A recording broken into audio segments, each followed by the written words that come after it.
क्या आपने कभी सोचा है कि आपके सबसे करीबी लोग, आपके जीवन साथी, आपके लिए क्या-क्या कर सकते हैं? क्या उनके प्यार और त्याग की कोई सीमा होती है? क्या वे अपने भीतर कितने राज दफन रखते हैं सिर्फ आपकी खुशी के लिए? राहुल को भी नहीं पता था। उसे नहीं पता था कि रात के गहरे सन्नाटे में जब वो सपनों की दुनिया में खोया होता था, उसकी पत्नी, उसकी प्रिया किस संघर्ष से गुजर रही होती थी। उसे अंदाजा भी नहीं था कि उसकी नींद के पीछे एक ऐसी दुनिया थी जहां प्रिया चुपचाप बिना किसी शिकायत के एक अनकहा युद्ध लड़ रही थी।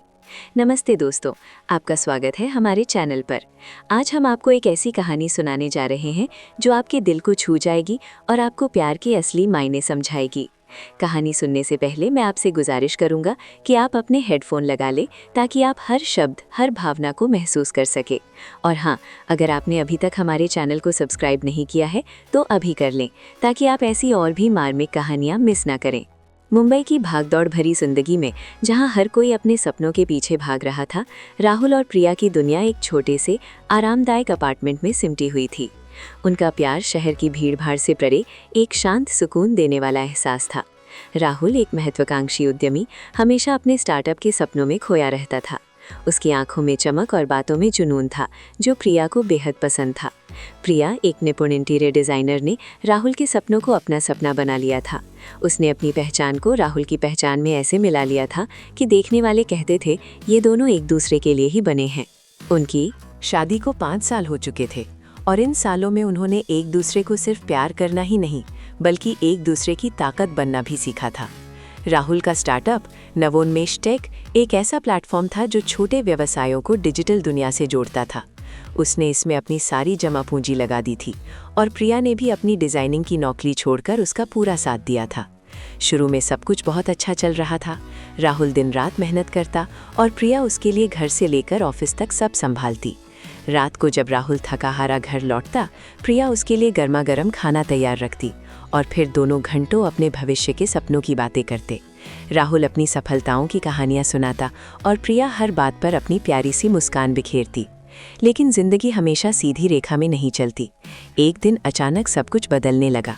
बाजार में एक नया प्रतिद्वंदी आ गया जिसकी फंडिंग बहुत ज़्यादा थी और उसने नवोन्मेष टेक के बाजार को बुरी तरह प्रभावित करना शुरू कर दिया।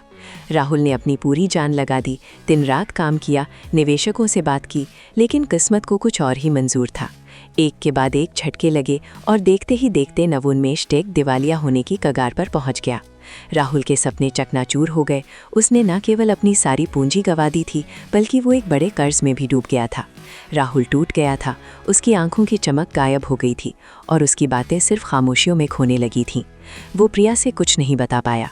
उसे डर था कि प्रिया ये सदमा बर्दाश्त नहीं कर पाएगी या शायद उसे छोड़ देगी। उसे अपनी विफलता से ज़्यादा प्रिया की निराशा का डर था। उसने अपने होंठ सी लिए और अपने दर्द को अपने भीतर ही दबा लिया। वो प्रिया के सामने सामान्य रहने की कोशिश करता, हंसने की कोशिश करता, लेकिन प्रिया की तेज नज़रें उसके भीतर के तूफान को भांप चुकी थीं। प्रिया ने महसूस किया कि राहुल बदल गया है। वो देर रात तक जगता रहता, कभी कभी बाथरूम में जाकर किसी से फुसफुसाता। उसके फ़ोन पर बैंक के मैसेज और कर्ज वसूलने वालों के कॉल आने लगे थे जिन्हें वो तुरंत काट देता। उसकी हंसी में वो पहले वाली खनक नहीं थी और उसकी आंखों में एक अजीब सी उदासी तैरती रहती थी। प्रिया ने उससे कई बार पूछा, क्या हुआ है राहुल, तुम परेशान लग रहे हो? राहुल हर बार एक ही जवाब देता, नहीं प्रिया, सब ठीक है, बस काम का थोड़ा तनाव है।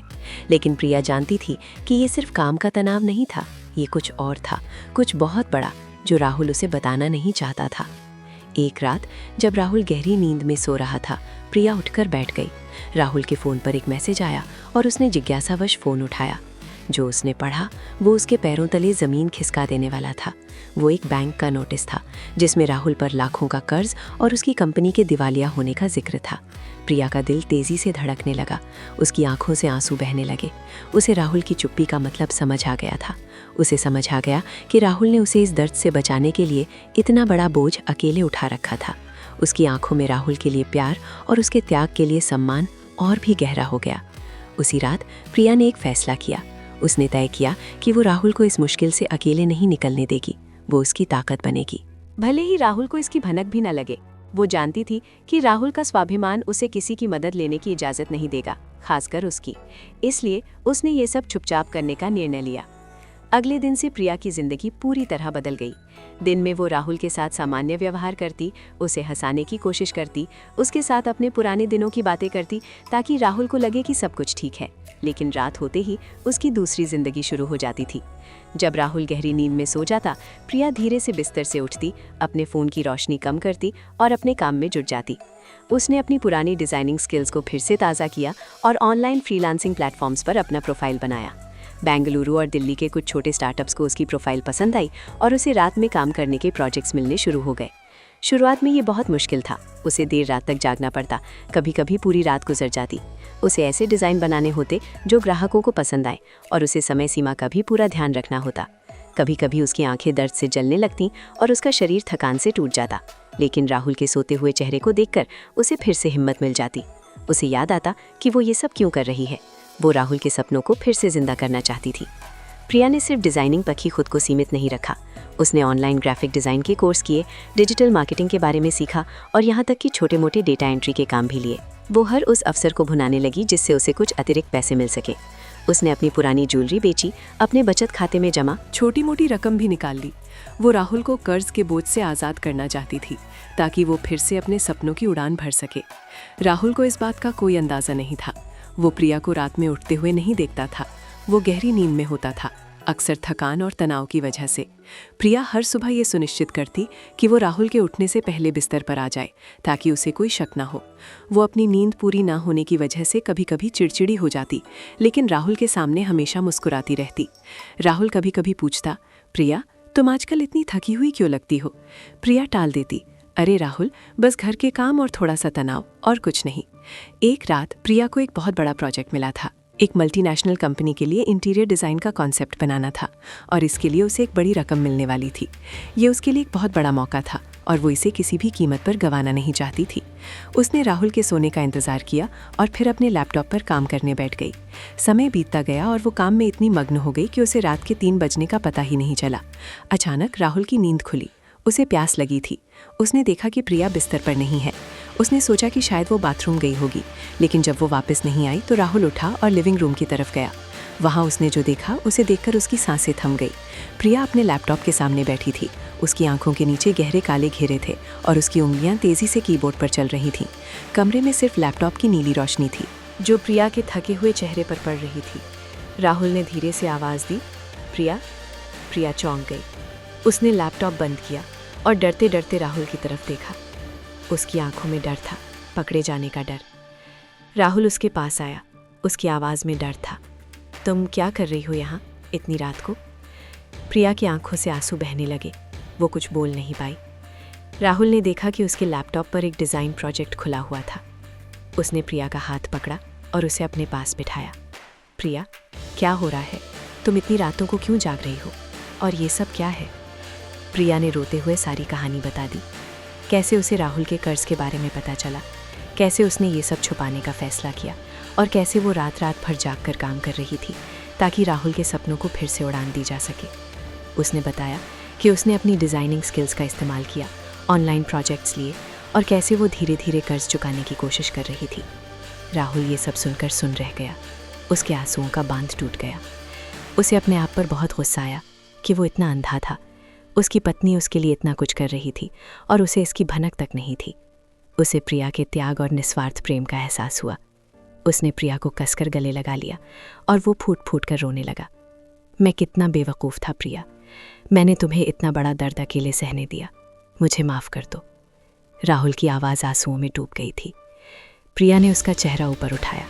नहीं राहुल, तुम्हारी कोई गलती नहीं है।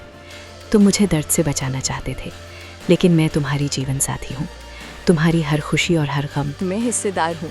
मैं तुम्हें अकेला कैसे छोड़ सकती थी? उस रात वे घंटों एक दूसरे के गले लगे बैठे रहे। प्रिया ने राहुल को बताया कि कैसे उसने कुछ पैसे बचा लिए हैं और कैसे उसने एक नए वेंचर के लिए कुछ आइडियाज़ भी सोचे हैं जिन्हें वो राहुल के साथ मिलकर काम करना चाहती है। राहुल ने महसूस किया कि उसने एक अनमोल हीरा पाया है। प्रिया सिर्फ उसकी पत्नी नहीं थी, वो उसकी सबसे बड़ी ताकत थी, उसका सबसे वफादार साथी थी। अगले कुछ महीनों में राहुल और प्रिया ने मिलकर काम किया। राहुल ने प्रिया के दिए गए पैसे और आइडियाज़ का इस्तेमाल करके एक नया छोटा स्टार्टअप शुरू किया, लेकिन इस बार उसने प्रिया को अपना पार्टनर बनाया। उन्होंने दिन रात मेहनत की और इस बार किस्मत भी उनके साथ थी। धीरे धीरे उन्होंने अपने कर्ज चुकाए और उनका नया वेंचर भी सफल होने लगा। प्रिया ने भी अपना डिजाइनिंग का काम जारी रखा और अब वे दोनों साथ मिलकर हर मुश्किल का सामना करने लगे थे। राहुल अब हर रात प्रिया का हाथ पकड़कर सोता था। उसे पता था कि उसकी पत्नी उसके लिए क्या कुछ कर सकती है। उसे पता था कि उनके प्यार की कोई सीमा नहीं थी। प्रिया ने उसे सिखाया था कि सच्चा प्यार सिर्फ खुशियों में साथ देना नहीं होता, बल्कि मुश्किलों में भी एक दूसरे का हाथ थामे रखना होता है, भले ही इसके लिए कितनी भी बड़ी कुर्बानी क्यों न देनी पड़े। अब जब राहुल रात में सोता था तो उसे पता था कि उसके बगल में एक ऐसी महिला सो रही है जिसने उसके लिए अपनी नींद, अपना आराम, सब कुछ त्याग दिया था। और ये एहसास उसे हर रात एक गहरी, सुकून भरी नींद देता था। दोस्तों, राहुल और प्रिया की कहानी हमें सिखाती है कि प्यार सिर्फ एहसास नहीं होता, बल्कि एक अटूट बंधन और एक दूसरे के लिए किए गए त्याग का नाम भी है। ये कहानी हमें ये भी याद दिलाती है कि कभी कभी हमारे सबसे करीबी लोग हमारे लिए ऐसे बलिदान कर जाते हैं जिनकी हमें कल्पना भी नहीं होती। अगर आपको ये कहानी पसंद आई हो तो कृपया इस वीडियो को लाइक करें, अपने विचार कमेंट बॉक्स में ज़रूर साझा करें और हमारे चैनल को सब्सक्राइब करना न भूलें, ताकि आप ऐसी और भी दिल छू लेने वाली कहानियाँ सुनते रहें। मिलते हैं अगली कहानी में, तब तक अपना ख्याल रखें।